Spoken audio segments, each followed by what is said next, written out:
It is Thursday, November 6th. President Trump speaking on the Supreme Court's tariff hearing, and he looks nervous. The first time I think I've ever seen Trump visibly shook, and for good reason. We'll show you.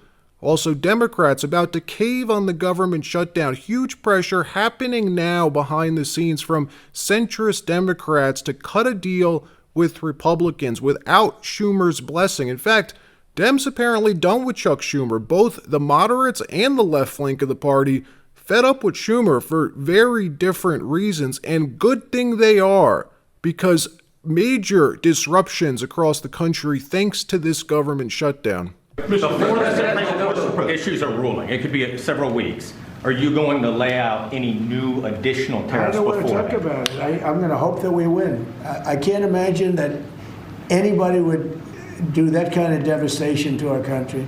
You know, we'd have to pay back trillions of dollars. We've taken in trillions. We haven't taken in billions. We've taken in trillions of dollars. We've made trade deals based on that give us, as an example, European Union, $950 billion. Japan, $650 billion. South Korea, $350 billion. Without this, we're not talking about that kind of money. And they're okay. They're satisfied. They love us. I just left. They all love us. So it's not like we're such bad people. But they were doing it to us until I came along. The U.S. Supreme Court hearing arguments in Trump's IEEPA tariff case yesterday. Conservative justices Gorsuch, Kavanaugh, Roberts, and Amy Coney Barrett grilling Trump's attorneys over separation of powers. The real gist of this case is if Trump as president has the legal authority, the unilateral authority to invoke tariffs, if he can use emergency powers to set tariffs without congressional authority.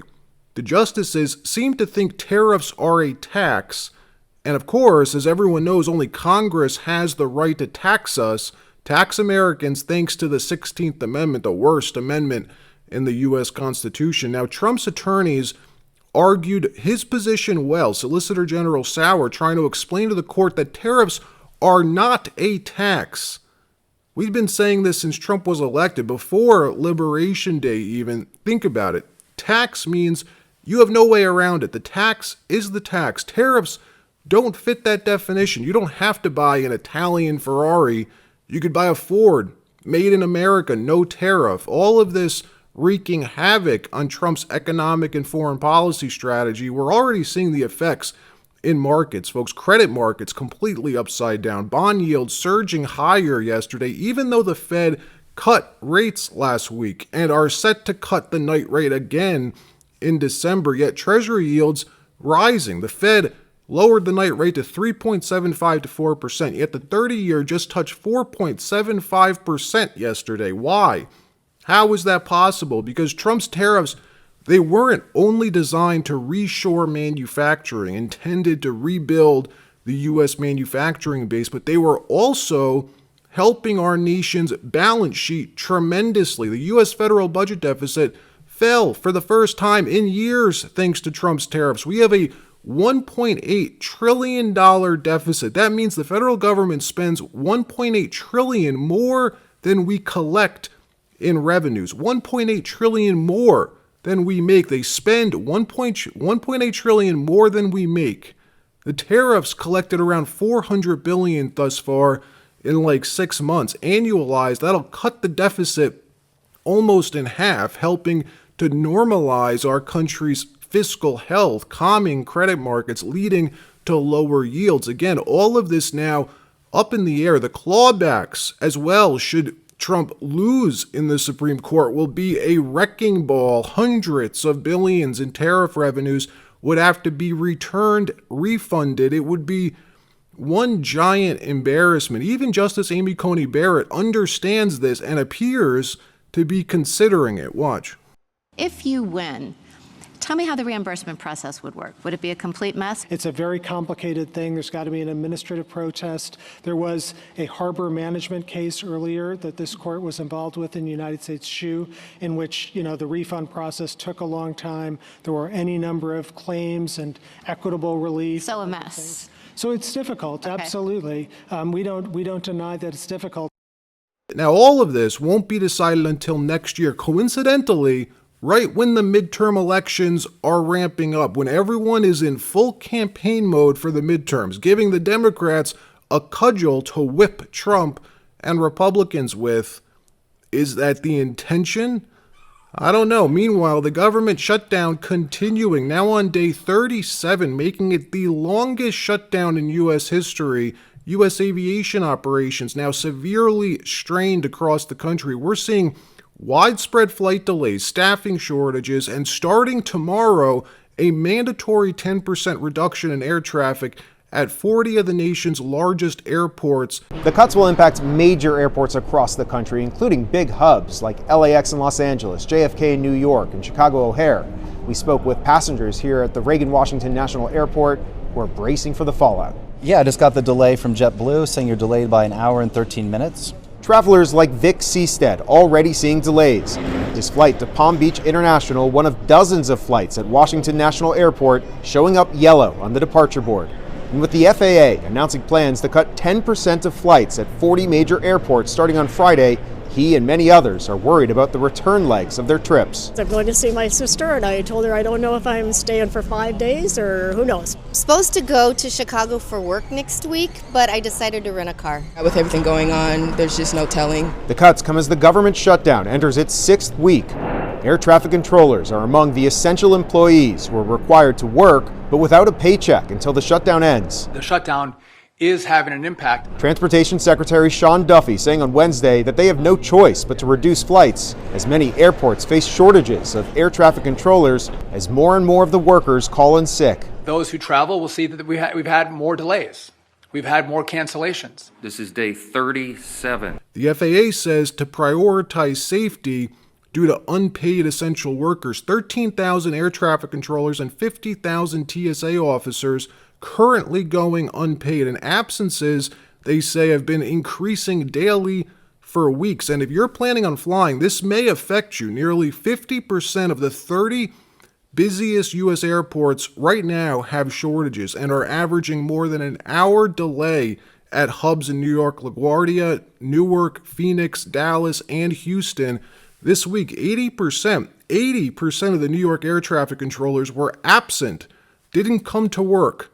80% of them. TSA lines now reaching 3+ hour wait times due to unpaid screeners and reduced staffing. So yes, there are real world consequences to shutting the government down. And we're hearing many rank and file Democrats feeling massive pressure from their constituents to break from Chuck Schumer and vote with Republicans to fund the government.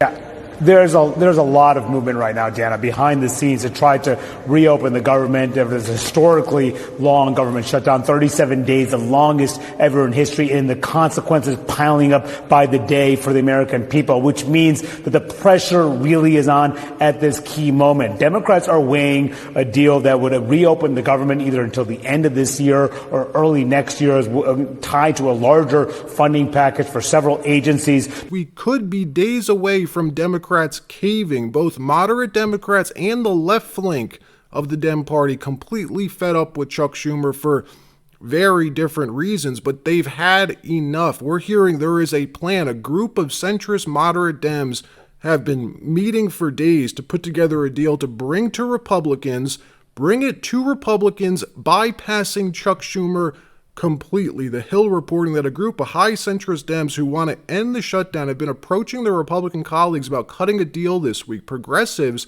within their party, though, are pushing back hard. And look, just to recap here, the government shut down because Democrats want to extend pandemic-era Obamacare enhancements, including health care coverage for illegals, illegal aliens. Let's be clear, since day one of this shutdown, Chuck Schumer said the only way he and his party will vote to reopen the government is if Republicans agree to $1.5 trillion in additional spending for this temporary multi-week CR, not for an annual budget or a 2-year budget. We're talking like a 9-week budget, an extra $1.5 trillion, including $200 billion in healthcare to illegal aliens, $500 million to refund left-wing media, and gut $50 billion from the Rural Hospital Fund Some of the Democrats who are now considering breaking from Chuck Schumer include Senator John Ossoff from Georgia, Mark Kelly from Arizona, Peter Welch from Vermont, Tammy Baldwin, and Alyssa Slotkin from Michigan, all of these people facing close midterm election races next year. All of this, again, would be immaterial, though, should Republicans decide to terminate the filibuster, something Democrats attempted to do under Joe Biden but failed. President Trump now pushing hard for this nuclear option, posting about this again on Truth Social today, saying the Democrats will terminate the filibuster in the first hour if and when they assume control or power. Republicans have what the Democrats want. We should do it now and have the greatest 3 years in history. Let me know what you think about this. Should Republicans do this, change the Senate rules and nuke the filibuster? Because the filibuster is just a rule in the Senate. It's not a law. It's not in the Constitution. That would change the rules so that the majority in the Senate would only need 51 votes instead of 60 votes to pass legislation. They'd have enough today, right now, to reopen the government if they did this, Republicans. A slippery slope indeed. But even longtime Republican supporters of the filibuster coming around to this idea. Senator Ron Johnson now publicly supporting this, saying Democrats will do it the first chance they get, so we must act first. Watch what he said. Do you agree? What do you make of blowing up the filibuster? I've always been a big supporter of the filibuster. It has stopped America from going down a socialist path for decades. But the president is right, and I told him, at this point in time, he's 100% correct. The Democrats purged the last two senators who held out and supported the filibuster. So we know they have no respect for the filibuster. I don't think there will be a Democrat Senate candidate running for office that won't pledge to, again, end the filibuster. So we need to strike first. Now, when the Democrats eliminate the filibuster, it'll all be about their maintenance of power, as the president laid out there. It'll be more senators packing the Supreme Court. It'll all be about their acquisition and maintenance of power. If we're to do it, it will be for the benefit of the American people. We'll further secure our border. We'll secure our elections. I would love to sit down with Democrats to repair the damage done by Obamacare and transition to a system that actually works, rather than continue to throw hundreds of billions of dollars at a completely failed system. We're having a hearing today in my committee on assessing the damage of Obamacare. If Democrats would actually acknowledge that, admit what a miserable failure Obamacare is, we could fix that for the American public. So again, I hate the fact that Democrats are going to blow up the filibuster, but they will. We have to acknowledge that awful reality, and I think we probably need to act first. Let me know what you think about this. Is it a good idea? Is it time to do it? I'm curious. Let me know in the comments. All right, that wraps up this episode. Like, subscribe. We'll see you next time.